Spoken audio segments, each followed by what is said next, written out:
YouTube channel.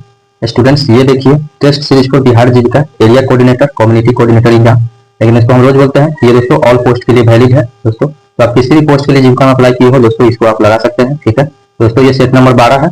11 set आपको दोस्तों channel पर मिल जाएंगे, तो विजिट करके उनको भी लगा सकते हैं। पहले दोस्तों इसको कंप्लीट कर लीजिए।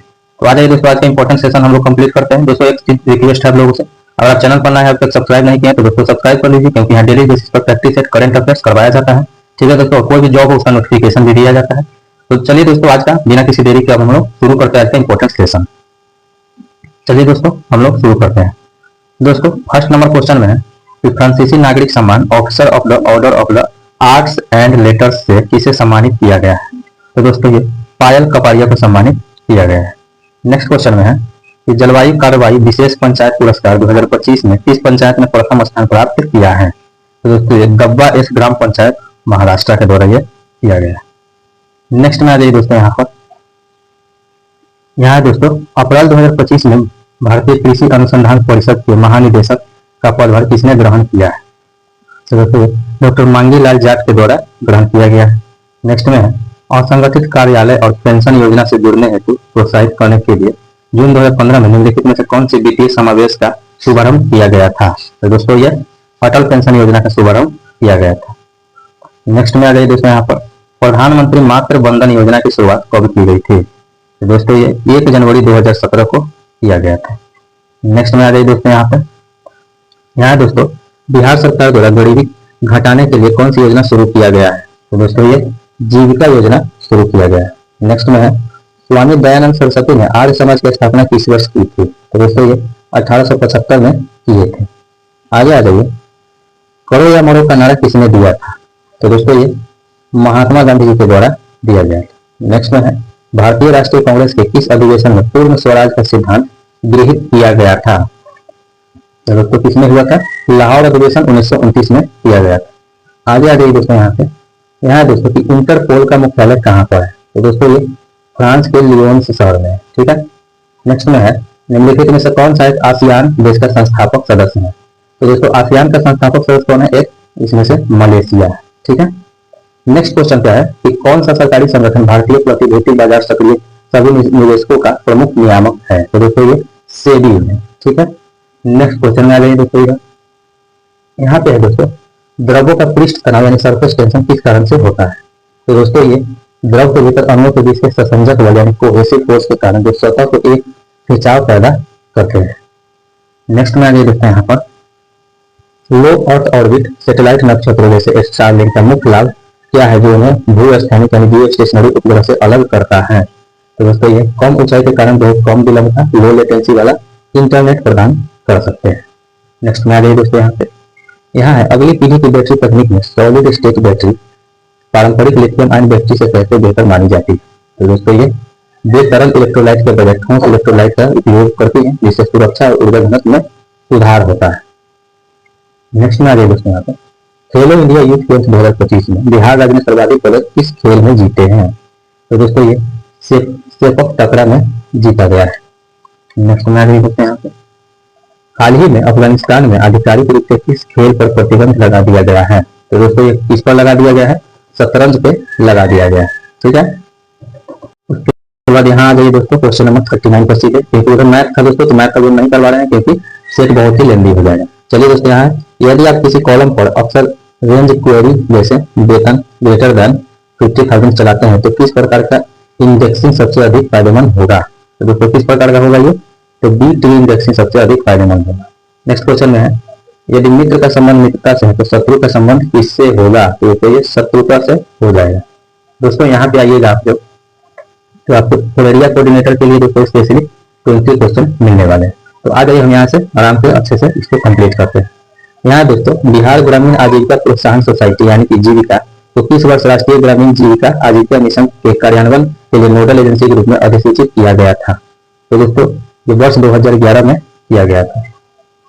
इधर आ जाइए दोस्तों नेक्स्ट क्वेश्चन पे, यहाँ है जीविका को त्रिस्तरीय सामुदायिक संस्थान संरचना में ग्राम संगठन के गठन के लिए मुख्य उत्प्रेरक ट्रिगर क्या है? तो दोस्तों ये गांव में कम से कम 5 SHG का 6 महीने तक सक्रिय होना। ठीक है। नेक्स्ट में आ जाइए दोस्तों, यहाँ पर जीविका के तहत स्वयं सहायता समूहों को बैंकों के संचय के रूप से लगभग कितना ऋण जुड़ाव प्राप्त हुआ है? तो दोस्तों ये 20,000 करोड़ प्राप्त हुआ है। नेक्स्ट में है, बिहार का कौन सा महिला किसान उत्पादक कंपनी निर्यात उद्देश्यों के लिए अपेडा के साथ पंजीकृत होकर आईई कोड प्राप्त करने वाले राज्य की पहली एफपीसी बने? कौन बनी है दोस्तों? तो आरण्यक महिला किसान उत्पादक कंपनी पूर्णिया। नेक्स्ट में आ गई दोस्तों यहाँ है जीविका की डीडी की रसोई पहल का संचालन निम्नलिखित में से किन स्थानों पर सफलतापूर्वक किया जा रहा है, जैसे कि रिपोर्ट में वर्णित है? तो दोस्तों अस्पतालों, अनुसूचित जाति और जनजाति स्कूलों और भारतीय रिजर्व बैंक में। नेक्स्ट में आ गई दोस्तों यहाँ प्रखंड परियोजना कार्यान्वयन इकाई में एक सामुदायिक समन्वय कम्युनिटी कोऑर्डिनेटर की मुख्य जिम्मेदारी क्या है? तो दोस्तों ये एसएचजी या ग्राम संगठन का गठन, पोषण, सुदृढ़ीकरण और सामुदायिक निवेश कोष की निगरानी करना। तो ऑप्शन बी करेक्ट हो जाएगा दोस्तों यहाँ पे। आगे आ जाइए दोस्तों यहाँ पर, तो एसएचजी की गुणवत्ता और स्थिरता सुनिश्चित करने के लिए पंचसूत्र एक महत्वपूर्ण अवधारणा। निम्नलिखित में से कौन सा विकल्प पंचसूत्र के सिद्धांतों को सटीक सेट है? तो दोस्तों कौन हो जाएगा यहाँ पे? साप्ताहिक बैठक, साप्ताहिक बचत, आंतरिक ऋण, नियमित चुकौती और बही खाता संसाधन। तो ऑप्शन ए करेक्ट हो जाएगा यहाँ पे। नेक्स्ट में है दोस्तों यहाँ पर, संकुल स्तरीय संघ की प्राथमिक भूमिका क्या है? तो दोस्तों ये ग्राम संगठन हो जाएगा, को पोषित करना और उनकी मांगों को प्राथमिकता देना और बृहद पैमाने पर अभिसरण यानी कन्वर्जेंस की सुविधा प्रदान करना। तो ऑप्शन बी करेक्ट हो जाएगा यहाँ पे दोस्तों। आगे आ जाइए दोस्तों 49 नंबर क्वेश्चन, सतत जीविकोपार्जन योजना का मुख्य उद्देश्य क्या है और इसका प्राथमिक लक्ष्य समूह कौन है? तो दोस्तों ये अत्यंत गरीब परिवार, अल्ट्रा पुअर हाउस होल्ड को गैर कृषि क्षेत्र में आजीविका समूह को बढ़ावा देकर समर्थन देना। नेक्स्ट में है दोस्तों यहाँ पर, जीविका ने अपनी शुरुआत से लेकर अब तक 1.27 करोड़ से अधिक परिवारों के जीवन को प्रभावित किया है। मार्च 2022 तक संचयी रूप से कितने स्वयं सहायता समूहों का गठन किया गया था? तो दोस्तों कितने का किया गया है? 10.35 लाख का किया गया, यानी कि 10,35,000। नेक्स्ट में दोस्तों यहाँ दोस्तों राष्ट्रीय डेयरी विकास बोर्ड के सहयोग से शुरू की गई कौशिक महिला दूध उत्पादन कंपनी मुख्य रूप से 3 जिलों में दूध की सुविधा प्रदान करती है। तो दोस्तों किस जिले में प्रदान करती है? सहरसा, सुपौल और मधेपुरा में। नेक्स्ट में आ रही दोस्तों यहाँ पर, प्रखंड स्तर पर एक क्षेत्र समन्वय और एक आजीविका समन्वयक लाइवहुड कोऑर्डिनेटर की भूमिकाओं में मुख्य अंतर क्या है? तो दोस्तों क्षेत्र समन्वय क्लस्टर स्तर पर कोर संस्था निर्माण कार्यों और क्षेत्र आधारित गतिविधियों का समर्थन करता है, जबकि आजीविका समन्वयक विशेष रूप से कृषि, गैर कृषि आजीविका हस्तक्षेपों को लागू करता है। ठीक है, आगे आ जाइए दोस्तों यहाँ है बिहार ग्रामीण आजीविका परियोजना की मुख्य रणनीति क्या है? तो दोस्तों ये महिलाओं के जीवंत और बैंक एक सामुदायिक संस्थान का निर्माण करना जो सदस्य बचत और आंतरिक ऋण के माध्यम से आत्मनिर्भर बने। नेक्स्ट में आ जाइए दोस्तों यहाँ पे, छोटे और सीमांत किसानों को उचित दरों पर नए उन्नत कृषि उपकरण प्रदान करने के लिए जीविका के CLF स्तर पर कस्टमर हायरिंग सेंटर की स्थापना किस सरकारी विभाग के साथ अभिसरण किया गया है? तो दोस्तों ये कृषि विभाग बिहार सरकार के द्वारा किया गया है। आगे आ जाइए, रिपोर्ट में जीविका पारिस्थितिकी तंत्र के लिए प्रस्तावित संरचनात्मक परिवर्तनों में से यह है कि ग्राम संगठनों को सामान्य सेवा केंद्रों के रूप में काम करने के लिए किस रूप से पंजीकृत किया जा सकता है? तो दोस्तों ये प्राथमिक कृषि ऋण समिति के रूप में पंजीकृत किया जा सकता है। नेक्स्ट में आ गई दोस्तों यहाँ पे 56 नंबर क्वेश्चन पे, परियोजना डिजाइन के अनुसार सामुदायिक निवेश कोष का उपयोग मुख्य रूप से किन प्रारंभिक जरूरतों के लिए किया जाता है? तो दोस्तों तत्काल उपभोग के जरूरतों जैसे स्वास्थ्य, भोजन को पूरा करने और उच्च लागत वाले ऋण को चुकाने के लिए किया जाता है। नेक्स्ट में आ गई दोस्तों यहाँ है जीविका की सामाजिक समावेश रणनीति में निम्नलिखित में से इस समूह को स्वयं सहायता समूहों में शामिल करने के लिए विशेष रूप से प्राथमिकता दी जाती है? तो दोस्तों ये अनुसूचित जाति, अनुसूचित जनजाति, अकेली महिलाएं और विकलांग व्यक्ति सबसे ज्यादा कमजोर वर्ग के। नेक्स्ट में आ जाइए, यहाँ है स्वयं सहायता समूह संघ के लेन देन दर्ज करने के लिए bill and Melinda Gates foundation के साथ साझेदारी में विकसित किए गए एप्लीकेशन का नाम क्या है? तो दोस्तों ये ई शक्ति इस ऐप का नाम है। नेक्स्ट में आ जाइए, मानदंडों के अनुसार एक ग्राम संगठन की शुरुआत के लिए गांव में कम से कम कितने कार्यात्मक यानी फंक्शनल स्वयं सहायता समूह की आवश्यकता होती है? तो दोस्तों ये कितनी होती है? कम से कम 8 स्वयं सहायता समूह की आवश्यकता होती है। नेक्स्ट में है स्मार्ट परियोजना जो कृषि व्यवसाय और ग्रामीण परिवर्तन संबंधित है। यह परियोजना किस भारतीय राज्य से संबंधित है? तो दोस्तों ये किस भारतीय राज्य से संबंधित है? महाराष्ट्र से। ठीक है, आगे आ जाइए दोस्तों यहाँ आपको कम्युनिटी कोऑर्डिनेटर से दोस्तों 20 क्वेश्चन मिलेंगे। ठीक है, तो आगे आ जाइए, यहाँ देखते हैं हम लोग पंचायती राज संस्थाओं में महिलाओं के लिए आरक्षण का प्रावधान किस संवैधानिक संशोधन द्वारा अनिवार्य किया गया है? तो दोस्तों किसमें किया गया है? 73वां संविधान संशोधन में किया गया है। नेक्स्ट में है स्वयं सहायता समूह यानी एसएचजी आमतौर पर कितने सदस्यों से मिलकर बनता है? तो दोस्तों 10 से 20 सदस्य से मिलकर बनता है। नेक्स्ट में है ग्राम संगठन यानी विलेज ऑर्गेनाइजेशन की बैठक की आवृत्ति आमतौर पर क्या होती है? तो दोस्तों ये पाक्षिक या मासिक होता है। ठीक है, आगे आ जाइए। ऑफ फार्म आजीविका का सबसे अच्छा उदाहरण निम्नलिखित में से कौन सा है? तो दोस्तों ये अपनी किराने की दुकान चलाना एक ऑफ फार्म का उदाहरण है। नेक्स्ट में है मनरेगा के तहत काम के लिए मजदूरी का भुगतान आमतौर पर कितने दिनों के भीतर किया जाना चाहिए? तो दोस्तों ये 15 दिन के भीतर किया जाना चाहिए। नेक्स्ट में है दोस्तों यहाँ पर 46 नंबर क्वेश्चन में आ जाइए। DAYNRLM दीनदयाल अंत्योदय योजना राष्ट्रीय ग्रामीण आजीविका मिशन के तहत एसएचजी को बैंक से जोड़ने का मुख्य उद्देश्य क्या है? तो दोस्तों आजीविका गतिविधियों के लिए ऋण क्रेडिट तक पहुंच प्रदान करना।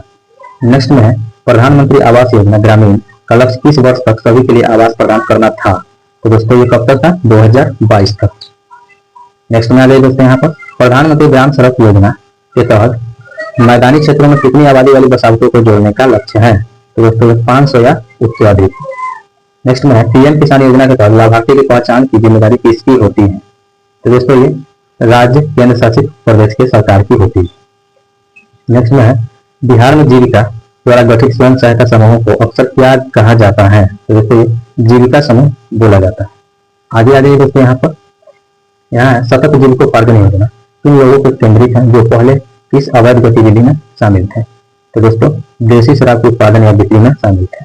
नेक्स्ट में है बिहार कुशल युवा कार्यक्रम KYC के तहत किए जाने वाला प्रशिक्षण अवधि आमतौर पर कितनी होती है? तो दोस्तों ये 240 घंटे की होती है।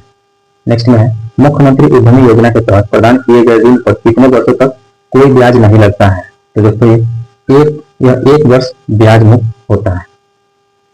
नेक्स्ट में आ जाइए एक व्यक्ति जो अपने गांव में बढ़ई यानी कारपेंटर का काम करता है खुद का मालिक है, वह किस आजीविका श्रेणी में आता है? दोस्तों ये गैर कृषि आजीविका श्रेणी में आता है। नेक्स्ट में है ग्रामीण अर्थव्यवस्था में मौसमी बेरोजगारी का मुख्य कारण क्या है?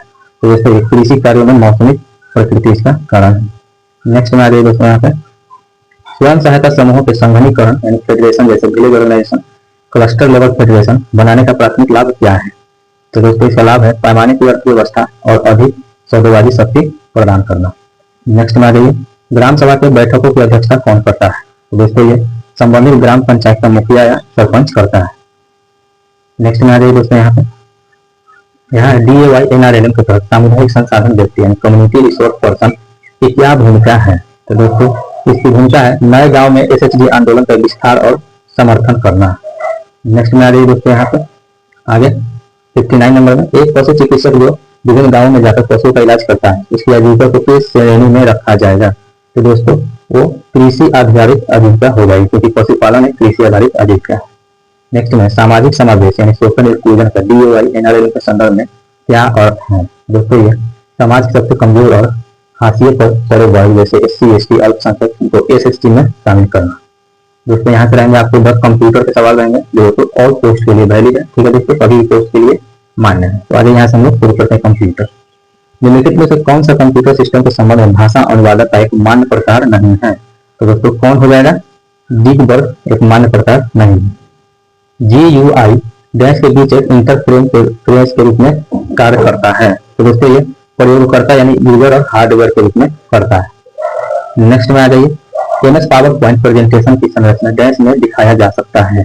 तो दोस्तों ये आउटलाइन व्यू में दिखाया जा सकता है। आगे आ जाइए यहाँ पर इनमें से कौन सा इंटरनेट कनेक्शन वायरलेस कनेक्शन नहीं है? तो दोस्तों कौन सा लीज्ड लाइन एक वायरलेस कनेक्शन नहीं है।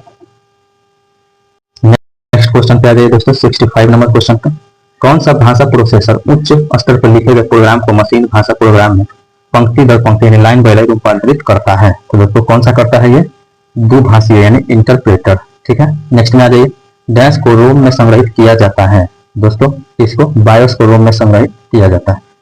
नेक्स्ट में दोस्तों यहाँ पर निम्नलिखित में से कौन सा एक आउटपुट डिवाइस है? तो दोस्तों VDU एक आउटपुट डिवाइस है। नेक्स्ट में है डॉट मैट्रिक्स प्रिंटर की गति डैश में मापा जाता है। तो दोस्तों ये CPS में मापा जाता है। नेक्स्ट में आ जाइए किस कमांड के अंतर्गत आपको स्मार्ट आर्ट कमांड मिलेगा? तो दोस्तों ये इल्ट्रेशन के तहत मिलेगा। नेक्स्ट में आ जाइए दोस्तों यहाँ है दोस्तों MS वर्ड 2016 में डॉक्यूमेंट को बंद करने के लिए शॉर्टकट कुंजी क्या है? तो दोस्तों ये कंट्रोल प्लस W से डॉक्यूमेंट बंद हो जाता है। ठीक है, तो राइट आंसर ये हो जाएगा। तो दोस्तों ये था बिहार जीविका के लिए सेट नंबर आपका 12। ठीक है दोस्तों, तो आप जाकर के टोटल सेट लगा लीजिए। एक बार फिर कहना चाहूंगा दोस्तों, चैनल को सब्सक्राइब कर लीजिए और वीडियो को ज्यादा से ज्यादा लाइक शेयर कीजिए, ज्यादा से ज्यादा लोगों तक पहुंचाइए। ठीक है दोस्तों, मिलते हैं नेक्स्ट वीडियो में, तब तक के लिए धन्यवाद।